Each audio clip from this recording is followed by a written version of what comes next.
Dios no está muerto, Dios está vivo. Dice así la primera carta a los tesalonicenses, les recuerda esto el apóstol Pablo, dice el verso 9 del capítulo 1: porque ellos mismos cuentan de nosotros la manera en que nos recibisteis y cómo os convertisteis de los ídolos a Dios, para servir al Dios vivo y verdadero. Dios está vivo y nos ha dado vida a nosotros. Dice la primera carta de Pedro,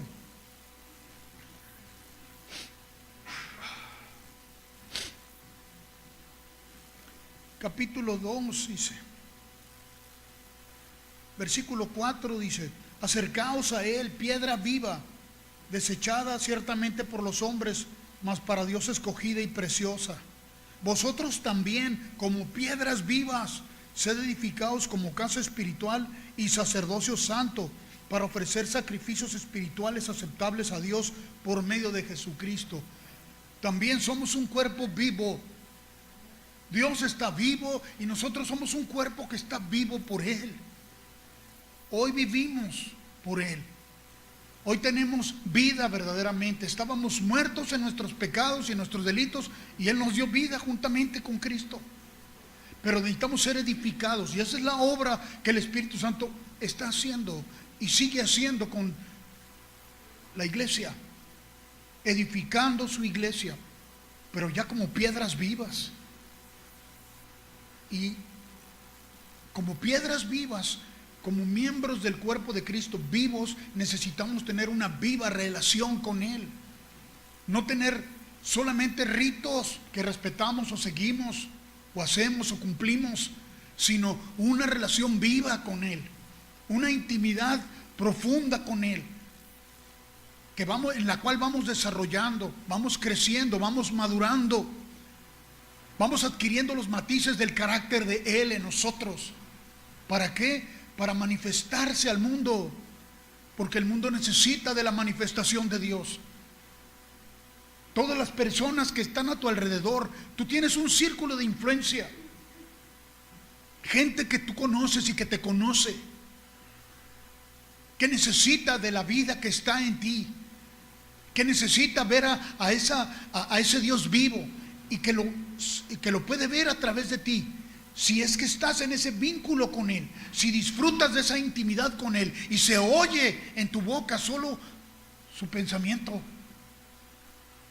Ellos necesitan, el mundo necesita, y está el Señor trabajando con su iglesia para que seamos fieles,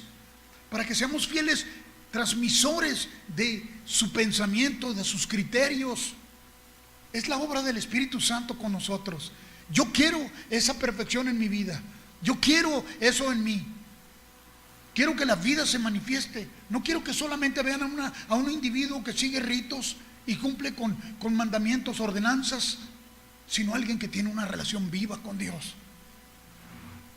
Yo quiero eso, yo anhelo eso, yo quiero que eso sea constante en mí.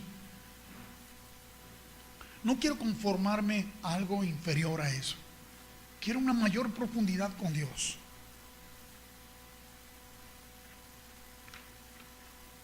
Quiero que se refleje al mundo. Vaya por favor a la primera carta de Samuel.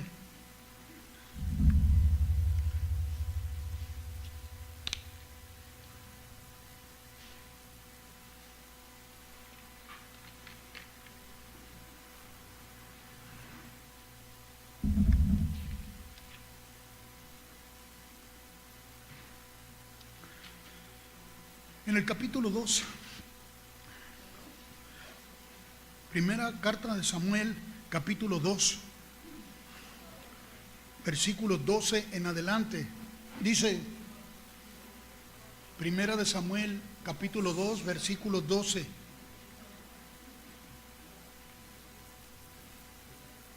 ¿Todos oyeron? Ok. Dice, los hijos de Elí.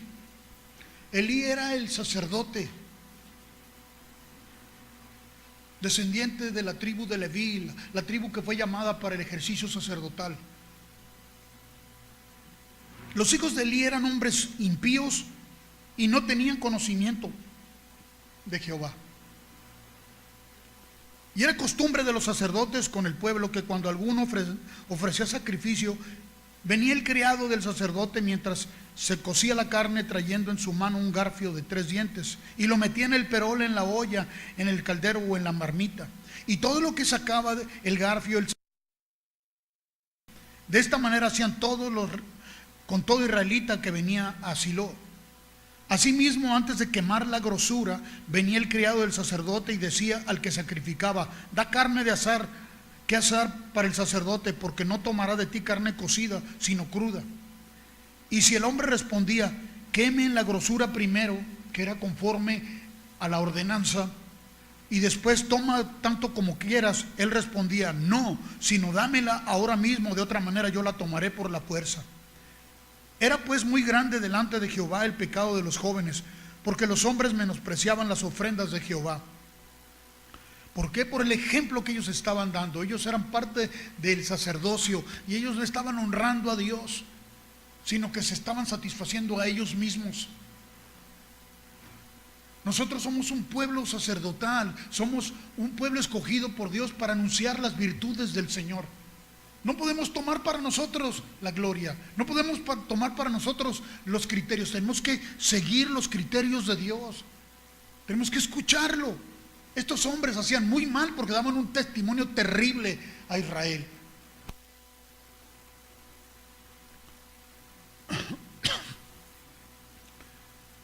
Era muy grande el pecado, dice.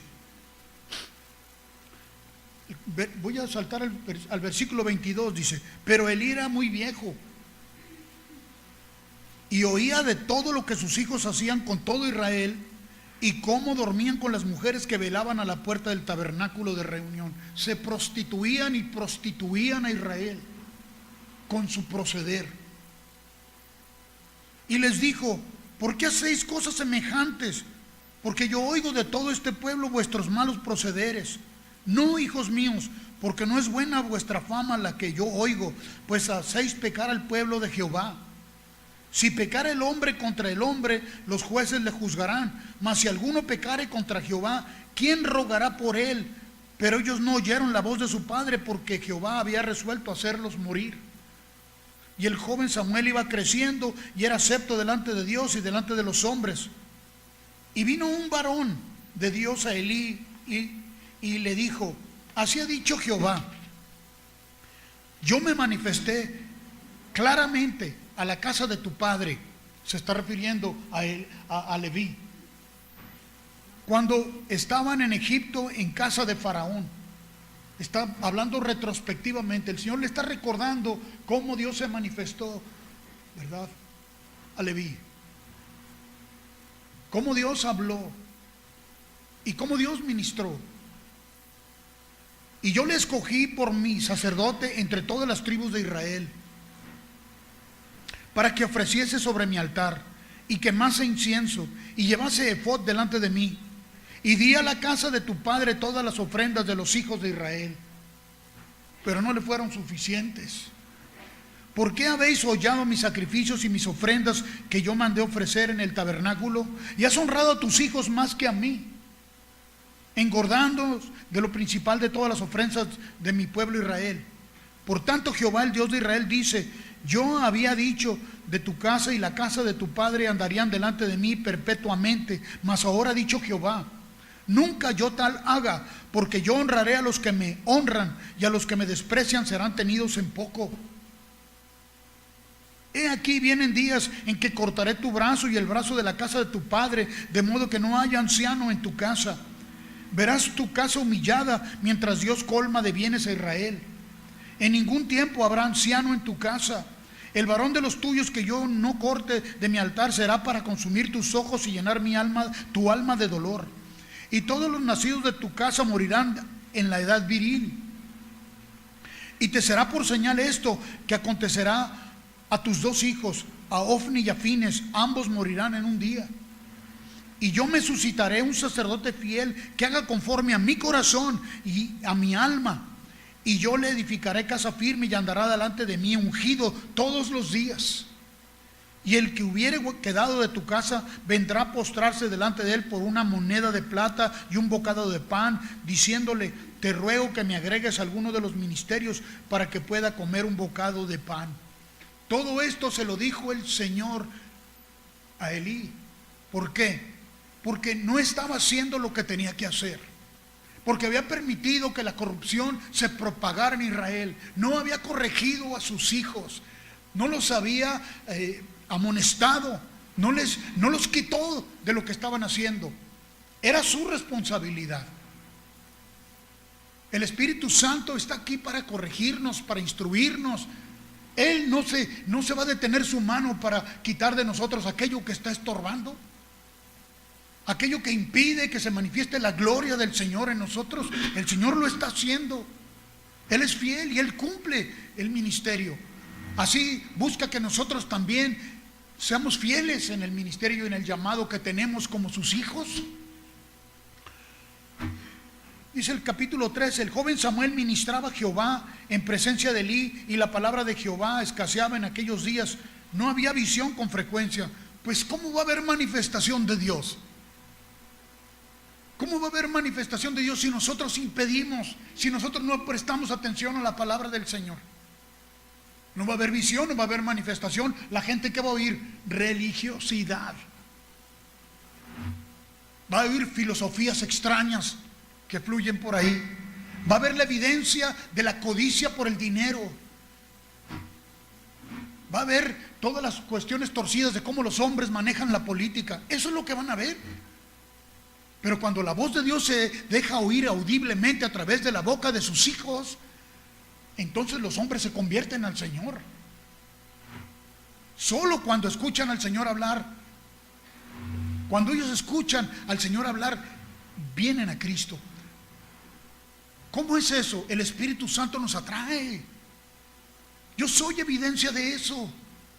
Yo creo que tú eres una evidencia de eso. Viniste a Cristo, te llamó porque el Espíritu Santo te atrajo hacia Él.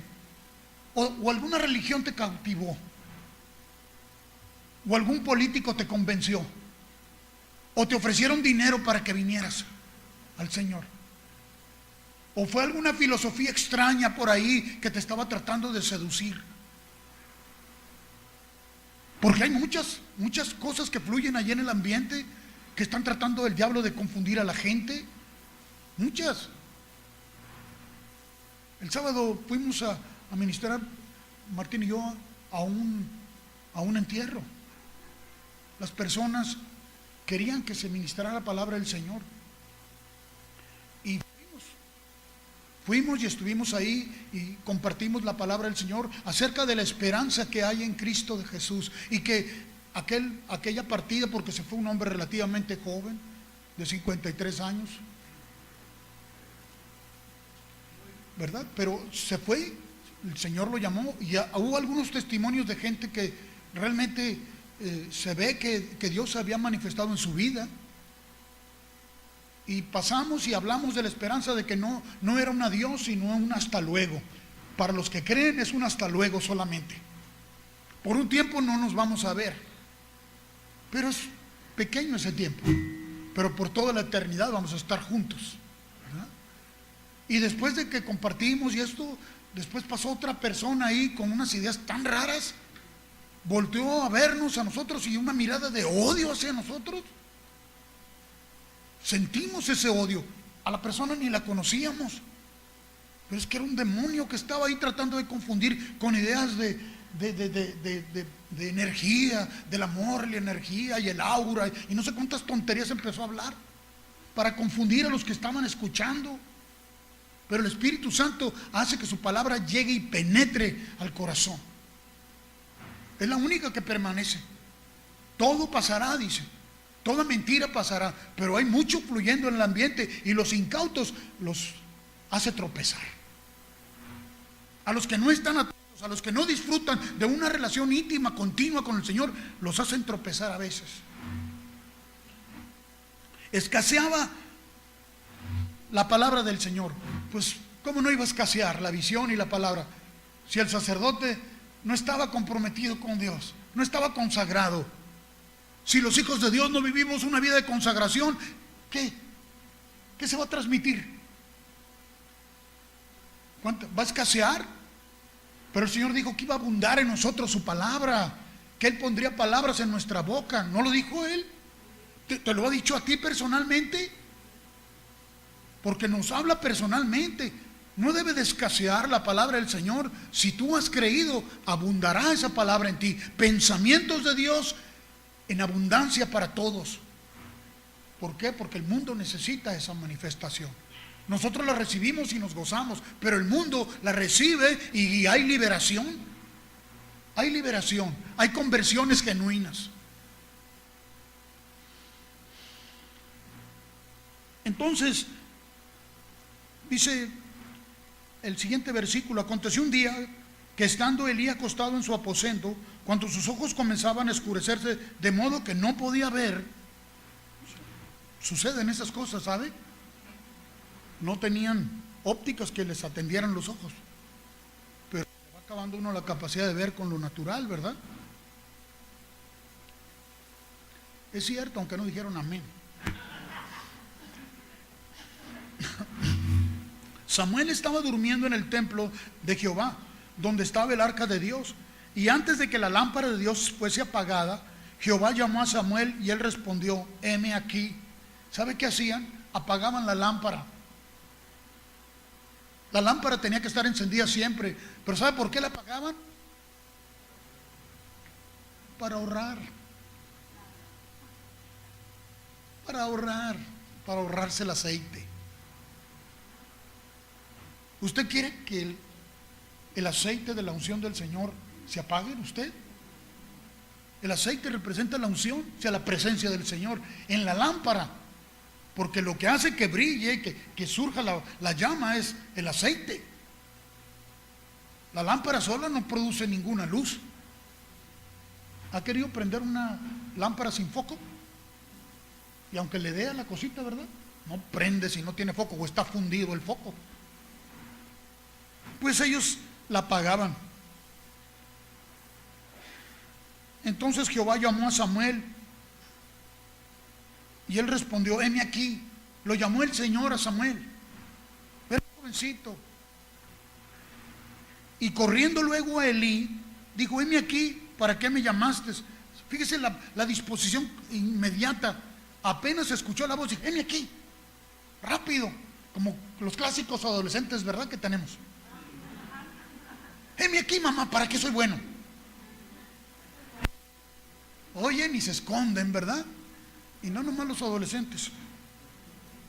Lo dije con confianza porque ahorita se subieron todos allá. No les van a decir que dije eso. Él corrió, como no vio a nadie, corrió a Elí. Dijo: Elí me llamó. Corriendo luego a Elí, dijo: heme aquí, ¿para qué me llamaste? Se pensó que a Elí lo había llamado. Y Elí le dijo: yo no te he llamado, vuelve y acuéstate. Y él se volvió y se acostó. Ya lo despertó ahí, ¿verdad? No sé si estaba plácidamente dormido, ¿verdad? O si su conciencia no le permitía dormir muy bien, porque respondió inmediatamente. Pero dijo: yo no te llamé, ve, acuéstate. Y se fue y se acostó otra vez. Y Jehová volvió a llamar otra vez a Samuel, y levantándose Samuel vino a Elí, se lo volvió a llamar, y volvió a correr con Elí, le dijo: heme aquí, ¿para qué me has llamado? Ya era la segunda, ¿verdad? Y él dijo: hijo mío, yo no te he llamado, vuelve y acuéstate. Pues estoy oyendo voces extrañas o qué, ¿verdad? Y Samuel no había conocido aún a Jehová, ni la palabra de Jehová le había sido revelada. Y estaba con un hombre que supuestamente lo estaba discipulando para el ministerio, que tampoco escuchaba al Señor, que tampoco atendía a la palabra del Señor, aunque sabía cuando Dios le hablaba. Porque la palabra que le trajo a través de este hombre que vino a ministrarle acerca de sus propios hijos y de él, era una palabra muy fuerte. No porque Dios quisiera traer castigo sobre de él. ¿Sabe qué sucede cuando nos alejamos de la luz? Inmediatamente entramos en tinieblas. Y las tinieblas causan un efecto sobre nosotros. Nos ciegan, no nos permiten ver. El resultado de alejarnos de Dios no es que Dios nos va a castigar, no, es que entramos en un estado de tinieblas donde nos perdemos. y tropezamos y hacemos tropezar a otros. Eso es lo que ocurre. Ay, Dios lo va a castigar por lo que... No.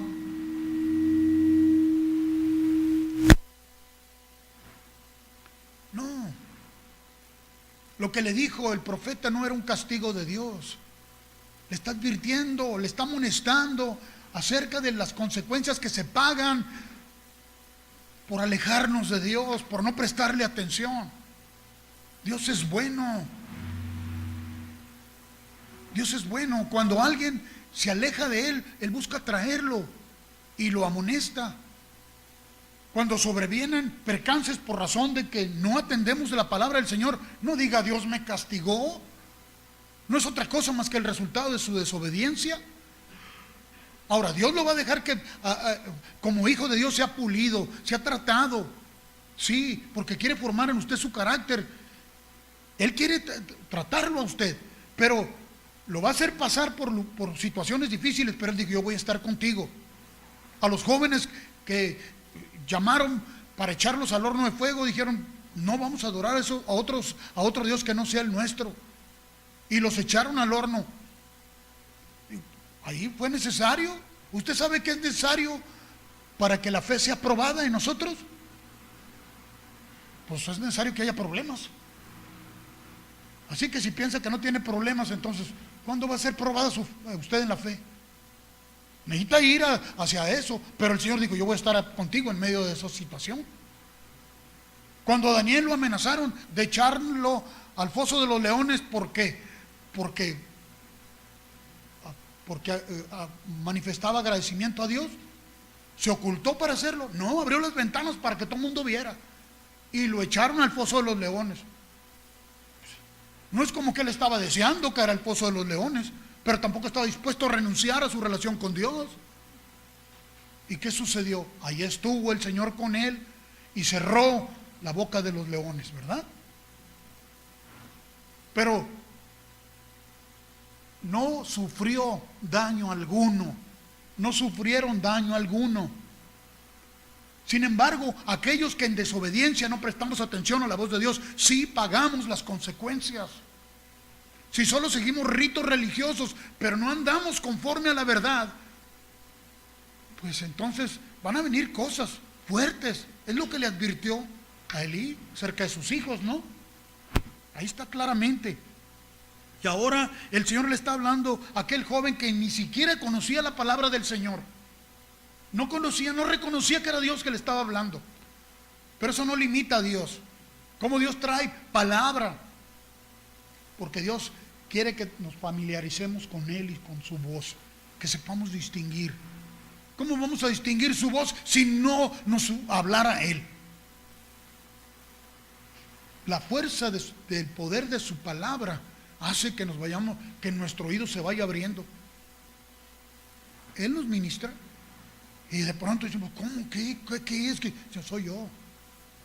Soy yo que estoy tratando contigo. Soy yo que te quiero instruir. Pero de pronto no reconocemos. Cuando empezamos, no nos es tan fácil. A veces pienso que estoy alucinando. ¿Qué es esto? Porque no estamos acostumbrados. Pero una vez que el Señor nos atrae y se empieza a manifestar, nosotros empezamos a reconocer el timbre de voz del Señor. Ya no nos engañan, ya nadie nos creemos mentiras de nadie. Verso 8 dice, Jehová pues llamó la tercera vez a Samuel y él se levantó y vino a Elí. Pues era natural. Y dijo, heme aquí, ¿para qué me has llamado? Entonces entendió Elí. La tercera vez entendió Elí. Dice que Jehová llamaba al joven. Y que el joven no entendía. Y dijo Elí a Samuel, ve y acuéstate, y si te llamare, dirás, habla Jehová porque tu siervo oye. Así se fue Samuel y se acostó en su lugar. ¿Qué le dijo Elí? Es Jehová el que te está hablando. Así que la próxima vez si te habla, dile, heme aquí Jehová. ¿Verdad? Vino Jehová y se paró y llamó como las otras veces, Samuel, Samuel. Entonces Samuel dijo: habla, porque tu siervo oye. Fíjese, todavía no había esa confianza, pero ya sabía que era el Señor. Pero no le dijo como le dijo Elí. Elí le dijo: dile, habla Jehová, porque tu siervo oye. Cuando oyó otra vez, ya dijo: sí es, pero quién sabe. Habla, porque tu siervo oye. No estaba seguro si era Jehová todavía. ¿Por qué? Porque nunca lo había escuchado. Nunca había entendido cómo Dios hablaba. Pero ahora ya sabe que es el Señor. Y está empezando a dar sus primeros pasos. ¿Sabes cómo diste tus primeros pasos tú? ¿Cómo los damos cuando somos niños? Nos azotamos de pronto, tropezamos pronto. Pero no importa. En la medida que nos vamos ejercitando, ¿qué sucede? Se van afirmando nuestros pies, se van afirmando nuestros músculos, nos vamos afirmando en Él, nos vamos afirmando en la fe. Y respondió entonces, Jehová dijo a Samuel, esto es lo primero que él entiende que Jehová le dice. Fíjese lo primerito que le dijo al muchacho. Nunca había discernido la voz de Dios. No entendía cómo hablaba Dios. Y ahora por primera vez sabe que es Dios que le está hablando. Y lo que le dijo. Jehová le dijo a Samuel, he aquí, haré yo una cosa en Israel, que a quien la oyere le retiñirán ambos oídos. Ah, caray, esto está pesado esto. Lo que voy a hacer, le van a reteñir los oídos a todo Israel el que lo oiga. ¿De qué se trata esto? Aquel día yo cumpliré contra Elí. Uy, era su mentor. Elí era su mentor. Estaba ahí desde que era niño. Y ahora la palabra que le está siendo revelada es de que se va a cumplir en Elí lo que él le había dicho. Porque ya se lo había dicho a Elí primero, ¿recuerda?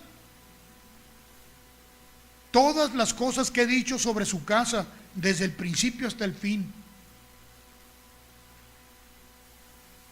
Y le mostraré que yo juzgaré a su casa para siempre, por la iniquidad que él sabe, porque sus hijos han blasfemado a Dios y él no los ha estorbado. ¿Quién tenía que estorbarles? ¿Quién era el sumo sacerdote? Ellos eran sacerdotes también ahí porque pertenecían al mismo tribu, pero no les había estorbado. Cuando les llamó la atención, que les dijo, no muchachos, no está bien lo que hacen. ¿Qué? Pero no hizo nada para impedir lo que ellos estaban haciendo. O sea, no sé si había adoptado los principios del doctor Spock, que dijo que a los niños es malo pegarles. Por tanto, yo he jurado a la casa de Elí que la iniquidad de la casa de Elí no será expiada jamás. No va a haber manera de expiar esto. ¿Por qué? Porque sabiendo hacer lo bueno, no lo hace.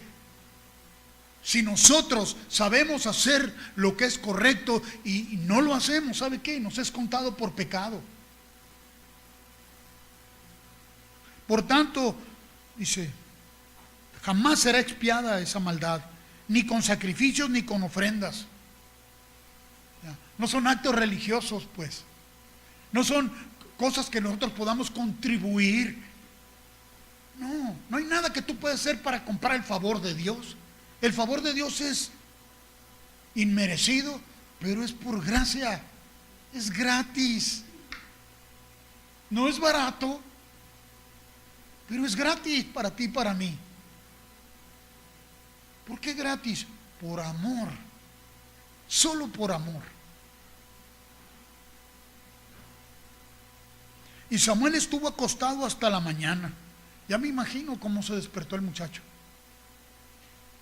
Nomás de pensar el conocimiento que hoy tenía. Ya sabía cómo vivían los hijos de Elí, pues básicamente eran como sus hermanastros, ¿verdad? Él sabía lo que ellos hacían. ¿Usted cree que él recibió un ejemplo bueno de parte de los hijos de Elí? ¿O de Elí? Aunque era su mentor. Así que se despertó en la mañana y abrió las puertas de la casa de Jehová, y Samuel temía descubrir la visión a Elí. Pues cómo no, su alma humana, ¿usted cree que no estaba afligida? ¿Cómo le digo? ¿Cómo le digo a mi mentor?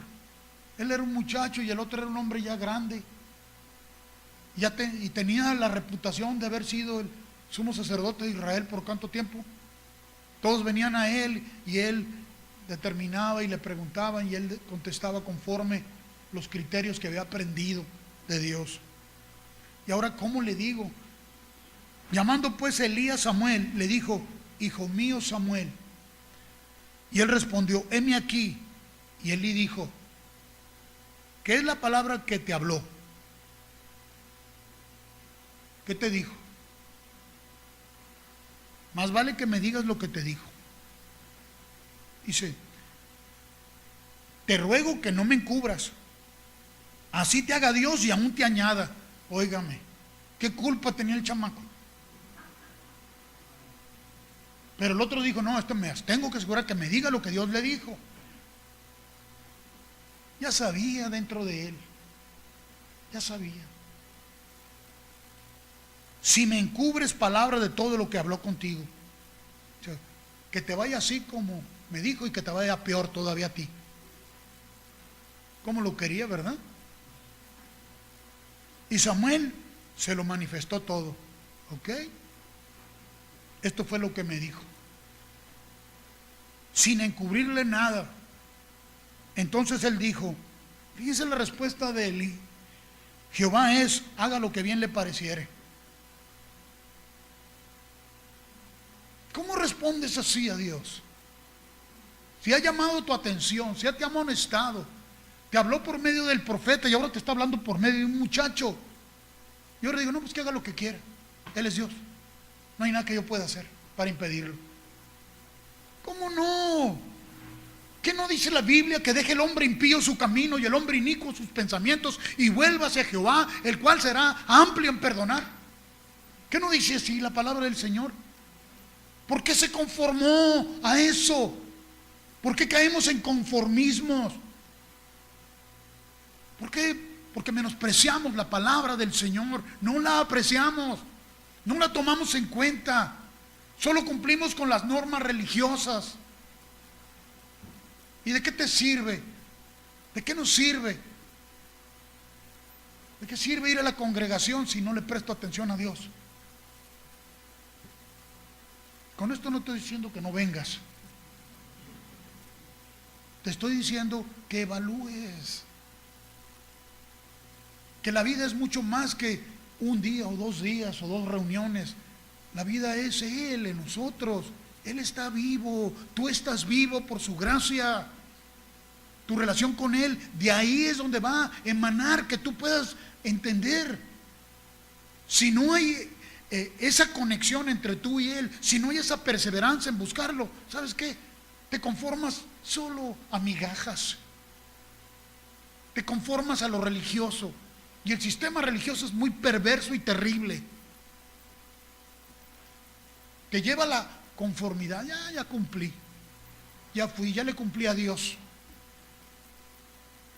El domingo es el día del Señor, los otros 6 son míos. Cuando se trata de una vida continua de relación, de intimidad con Él, que haga lo que bien le parece.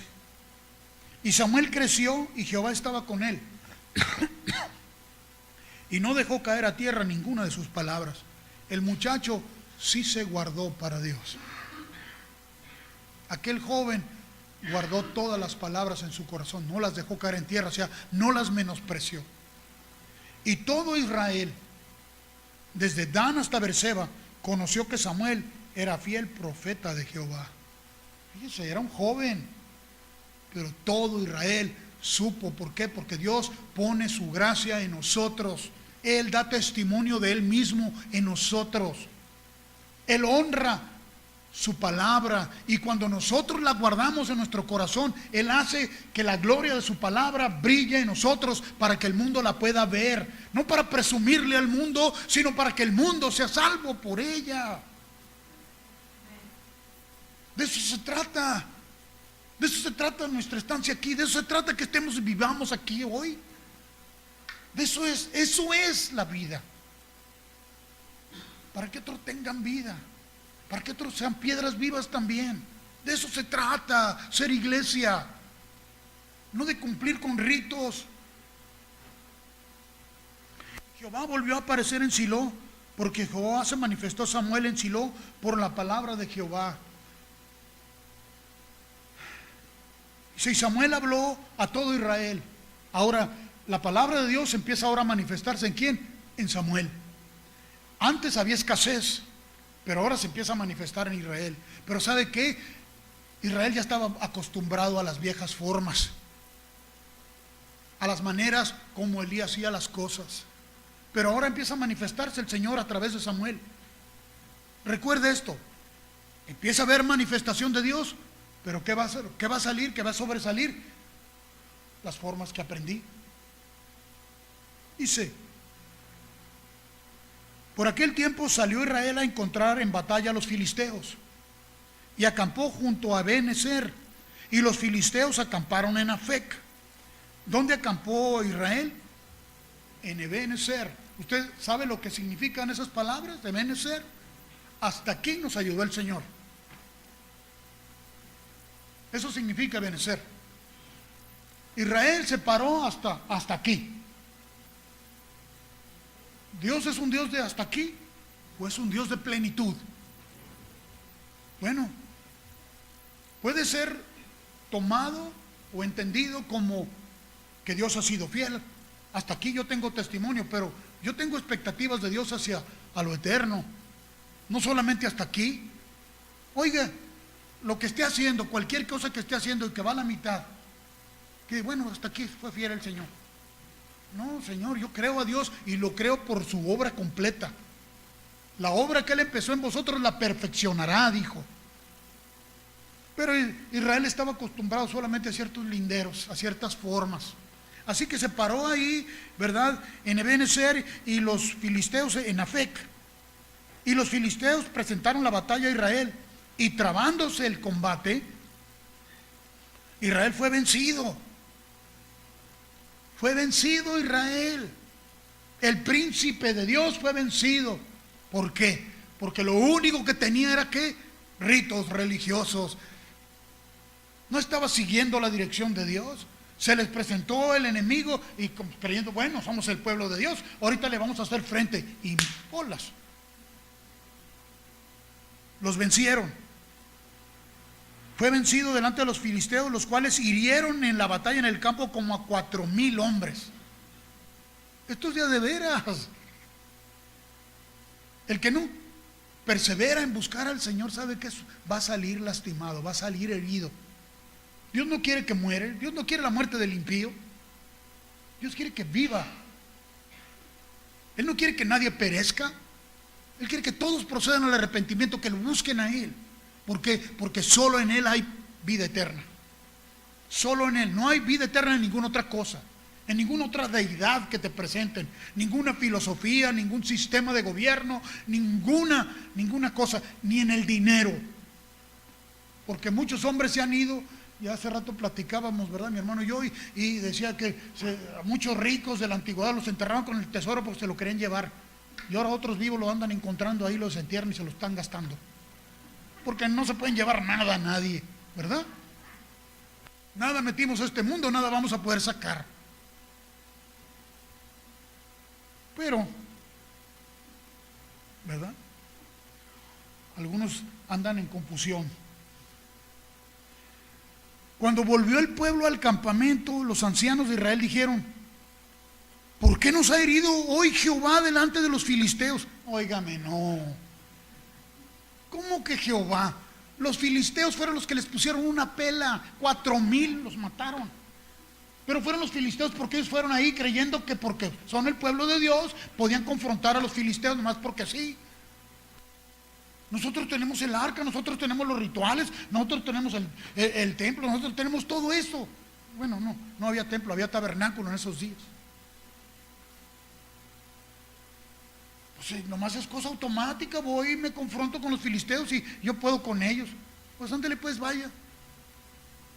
4,000 mataron. Y después vienen, ¿por qué el Señor nos hirió? Tú te alejas de la luz y ¿qué sucede contigo? Tú vas a salir lastimado. Las tinieblas te van a lastimar. No es Dios. Aléjate de la luz y ve si no empiezas a tropezar.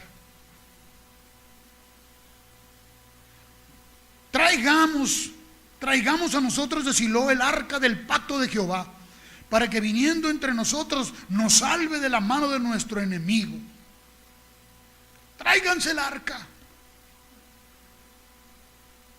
¿Por qué? Porque cuando Dios le dio la instrucción a Israel de construir el tabernáculo, ¿verdad? Le habló a Moisés, le dijo cómo construir el arca también, el arca de la alianza. Dijo, yo me voy a manifestar ahí. No dijo que el arca lo iba a contener a él, su presencia. Los cielos de los cielos no me pueden contener. La tierra se les trae a mis pies. ¿Qué templo se van a construir ustedes que puedan meterme ahí? Pero dijo, yo me voy a manifestar ahí por mi palabra, dijo. Pero para ellos el arca era el fetiche. ¿Verdad? Es para ti un fetiche este libro. El diablo te hace, voy a ver que el fetiche me ayude. Porque se puede convertir solo en tu fetiche. Lo puedes cargar abajo del brazo. Se puede desgastar con el sudor tuyo aquí, la pasta.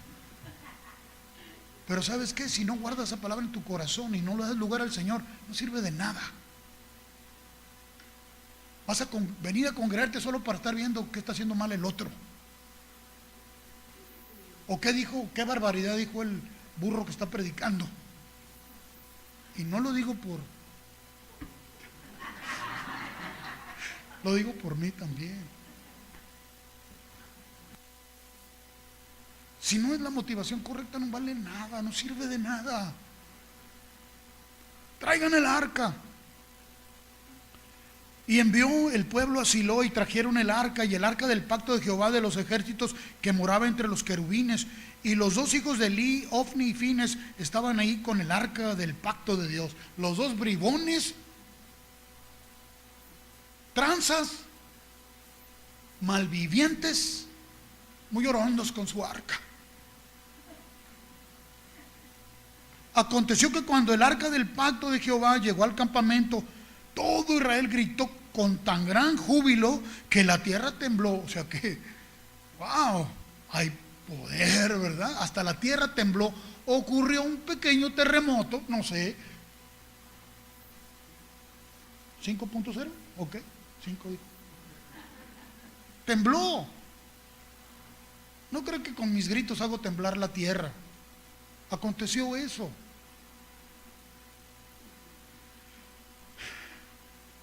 Gritaron con gran júbilo. ¿Por qué? ¿Porque estaban escuchando a Dios o porque trajeron el amuleto? Trajeron el fetiche. ¿Sabe de qué representa el arca? Sí, Dios dijo, ahí me voy a manifestar. Pero ¿sabe qué representa? El arca. El arca lo representa a usted. El arca fue hecha de madera de acacia. La madera de acacia es la más común que hay en el desierto. Pero dijo Dios, quiero que la recubran de oro. Estaba toda cubierta de oro. El arca representa a cada uno de esos hijos. Así que las esperanzas estaban en el arca. Trajeron el arca y creen que con el arca iban a derrotar porque Dios dijo, ahí me voy a manifestar. Y en automático va a ocurrir que todos van a huir porque está el arca aquí. Así que se pusieron muy contentos. Cuando los filisteos oyeron la voz de júbilo, o sea, porque, ¿sabe? Cuando hay pachanga, así como los de Sinaloa, todo el barrio se entierra. Perdón, no lo dije por ofender a los sé que hay muchos de Sinaloa aquí. Pero es notorio cuando hay gente de Sinaloa viviendo a tu lado. ¿verdad? Los que somos vecinos saben que y la tambora, todo lo que da.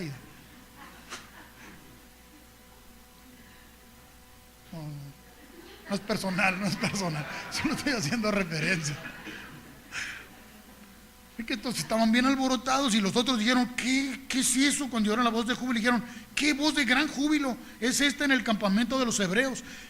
Y supieron que el arca de Jehová había sido traída al campamento.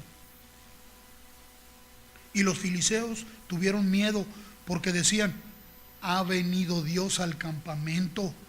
Y dijeron, ay de nosotros, pues antes de ahora no fue así. Ay de nosotros, ¿quién nos librará de la mano de esos dioses poderosos? No conocían al Dios verdadero, pero conocían la obra de Él. Estos son los dioses que hirieron a Egipto con toda plaga en el desierto.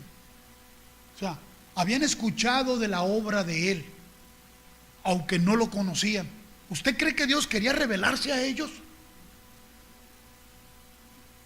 Dios quería que los filisteos lo conocieran, así como quería que los egipcios lo conocieran. Cuando oyeron esto, los filisteos dijeron, wow, aquí está, trajeron el arca y para ellos ahí estaba Dios en el arca y ahora sí esto se puso duro, dijeron. Pero eran hombres esforzados y valerosos, eran hombres osados y temerarios. Dijeron, esforzaos, oh filisteos, y sed hombres. O sea, no se rajaron, para que no sirváis a los hebreos como ellos nos han servido a vosotros.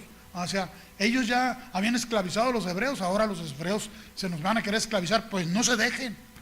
Trajeron a su Dios, pero no le hace. Ya oímos lo que le hizo Egipto, pero no le hace. No se rajen.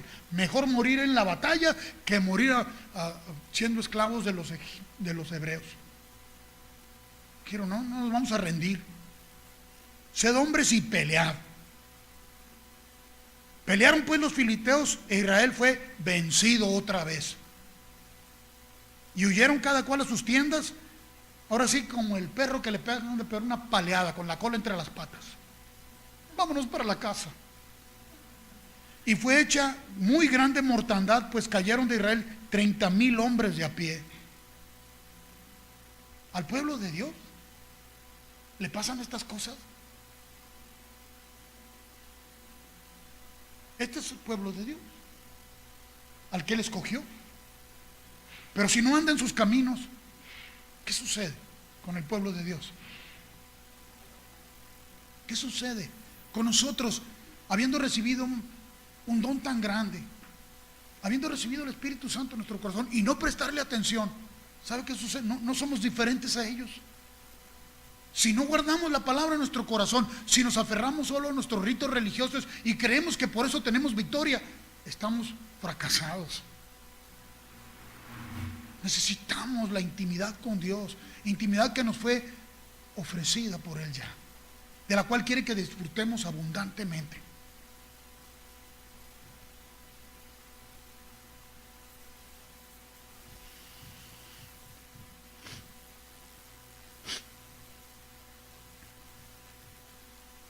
Y el arca de Dios fue tomada y muertos los dos hijos de Eli, Ofni y Fines. Y corriendo de la batalla un hombre de Benjamín llegó el mismo día a Silo, rotos sus vestidos y tierra sobre su cabeza. Ahora sí les dieron una buena. Y cuando llegó, he aquí que Elí estaba sentado en una silla vigilando junto al camino, porque su corazón estaba temblando por causa del arca de Dios. Fíjese, ¿qué lo hacía temblar? El arca.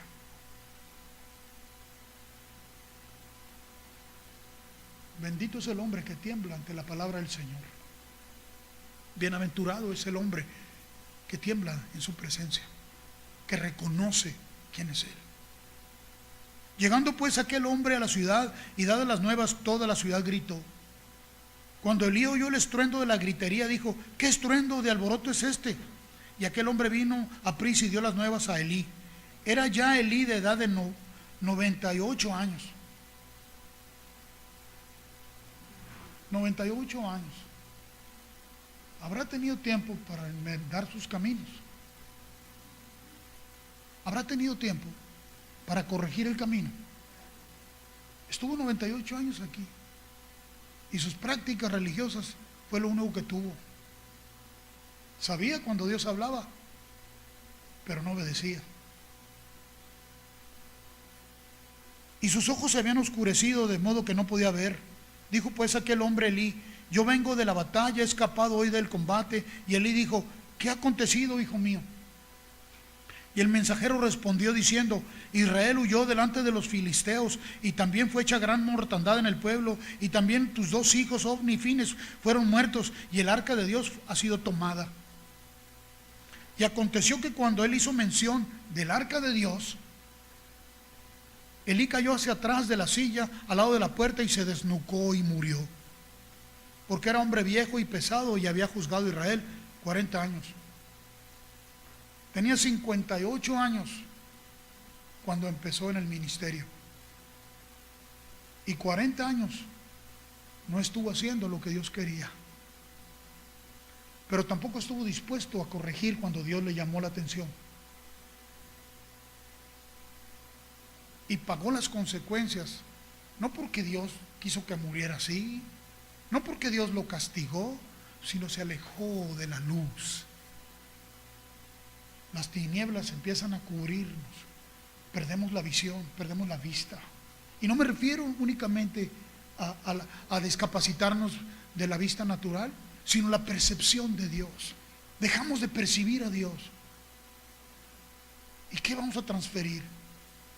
Dejamos de actuar en obediencia, dejamos de actuar en congruencia con lo que Dios dice y empezamos a ceder. Gradualmente vamos cediendo, como se va afirmando el pecado dentro del cuerpo. Ahora, esto ocurrió a estos hombres. Se llevaron el arca a los filisteos. ¿Y qué pasó? Cuando llegó la luz, llegó el instrumento de Dios en el cual se manifestaba en medio de ellos, pues empezó a haber cosas terribles entre ellos, tumores y cosas les empezaron a venir.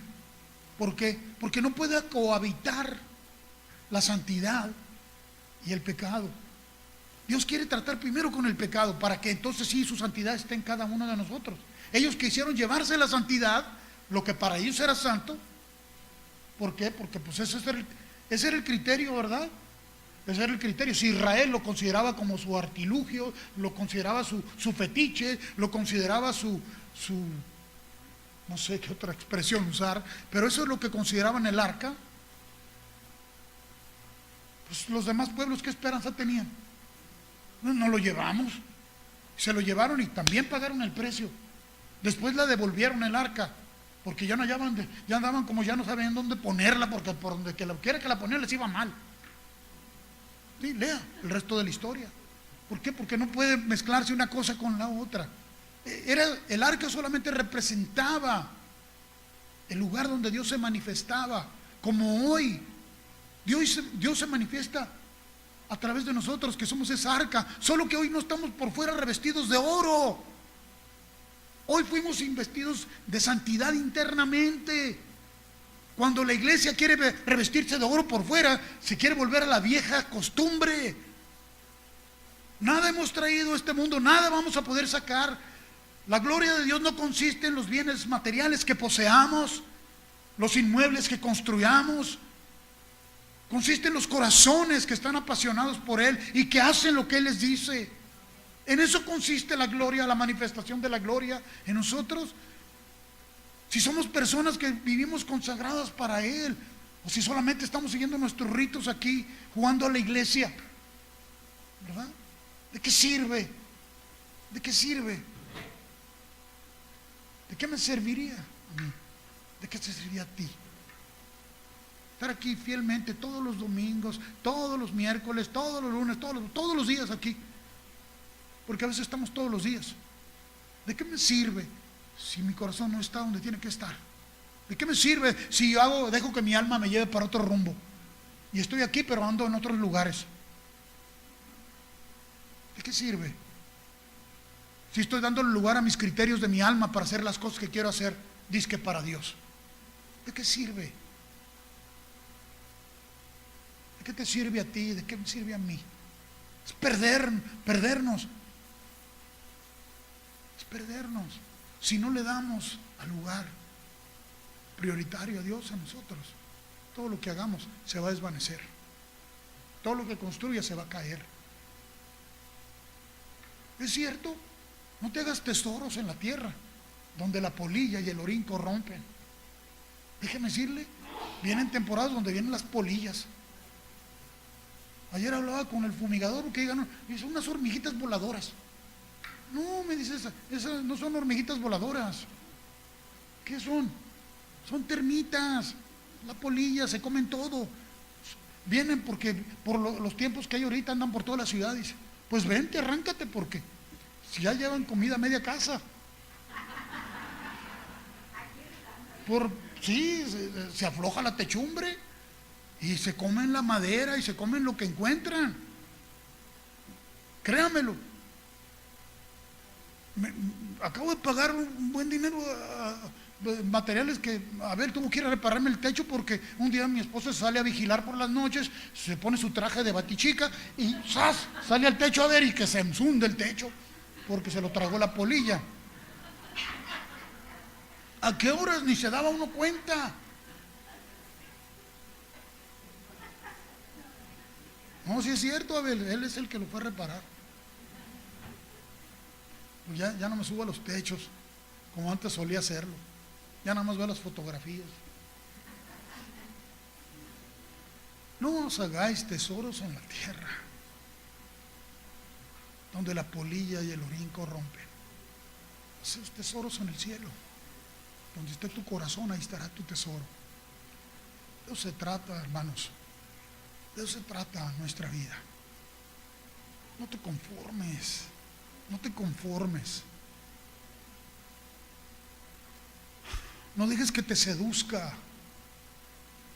Porque Israel fue derrotado. Sí. Ve al libro de Daniel. Te quiero dar una referencia aquí. Te hablé de cuatro sistemas. No te los mencioné así, pero son 4 sistemas. Hablamos del sistema religioso, hablamos del sistema político, hablamos del sistema de filosofías y hablamos del sistema financiero. Son cosas que están aquí. Esos son los 4 reyes que dijo que iba a haber manifestación de ellos aquí. El libro de Daniel.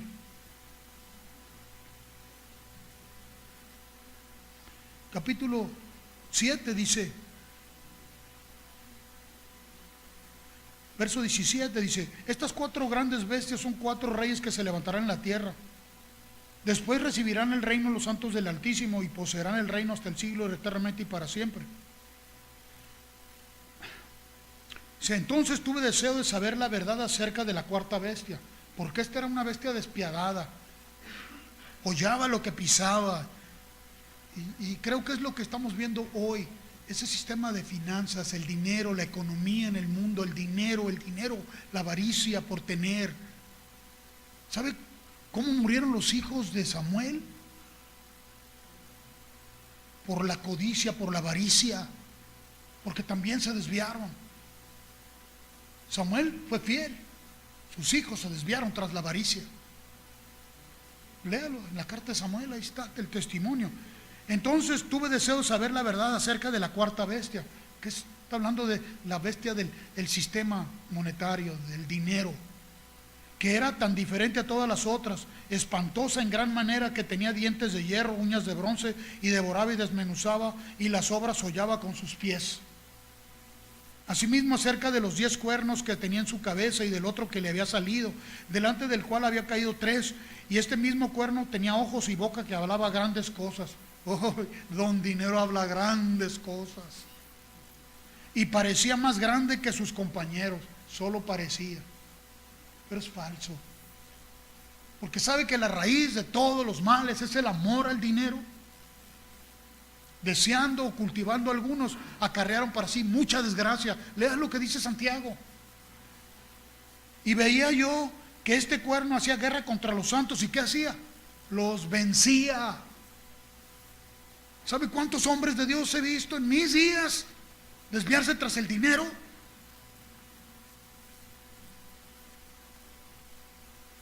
Y no estoy hablando solo de los que predican desde los púlpitos. Estoy hablando de hombres y mujeres de Dios que consagran su vida para hacer dinero nada más. ¿Me explico? Porque los santos somos todos los que hemos recibido a Cristo, que solo se centran sobre el dinero. Eso lo usa el diablo para vencernos. Pero Dios no nos diseñó para vivir así, sino para vivir una vida de consagración. Dice, teniendo contentamiento con lo que Dios nos da, no deseando más de lo que Dios quiere, sino solo guardando su palabra en nuestro corazón. Es lo que cita Santiago en el capítulo 5. Las riquezas de este mundo son efímeras. El querer tener un poquito más es engañarnos a nosotros mismos.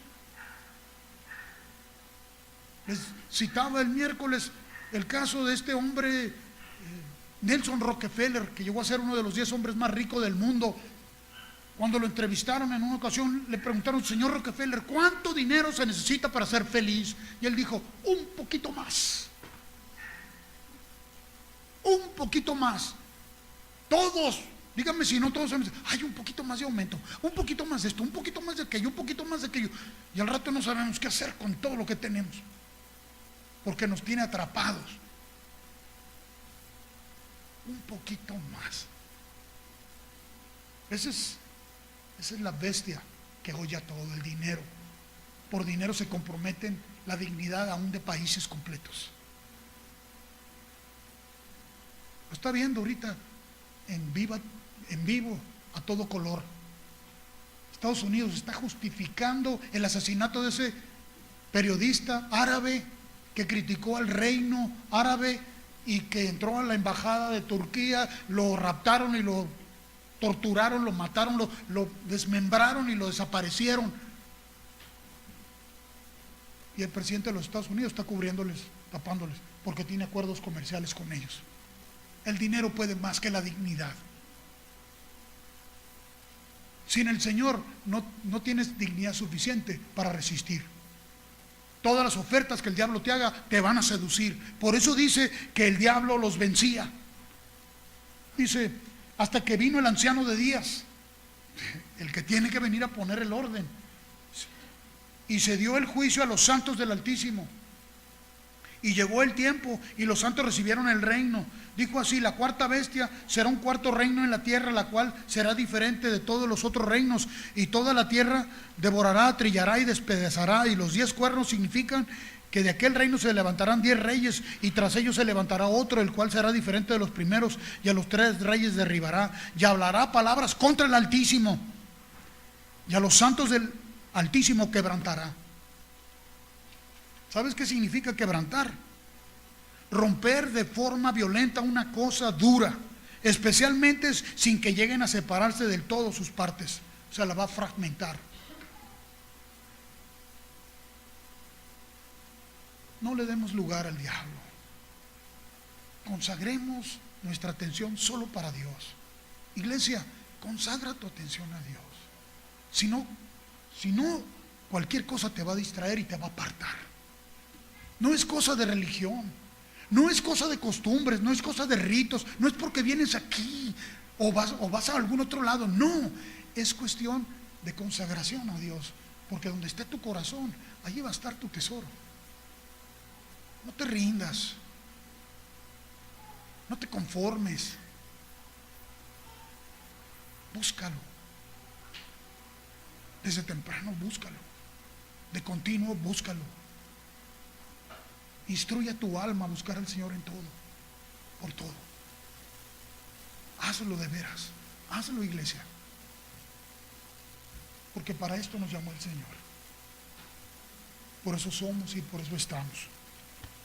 Es la única razón por la que existimos, porque vivimos por Él y para Él.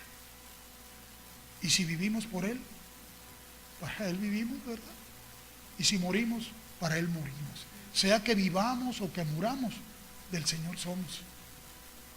Porque nuestros días aquí son cortos. Yo no sé cuántos te quedan a ti. Hoy te puedes ver fresco y lozano, pero no hay garantía que llegues a mañana si no te mantienes en Dios. Es la verdad. Y algunos que ya tenemos mucha más edad, el hecho de tener más experiencias y más edad no nos garantiza, solamente en Él tenemos garantía. Puedes llegar a los 98 años como Elí y acabar trágicamente desnucado, muerto, sin esperanza. Pero los que esperan en Jehová, nuevas fuerzas tendrán, correrán y no se cansarán, andarán y no se fatigarán, volarán como las águilas.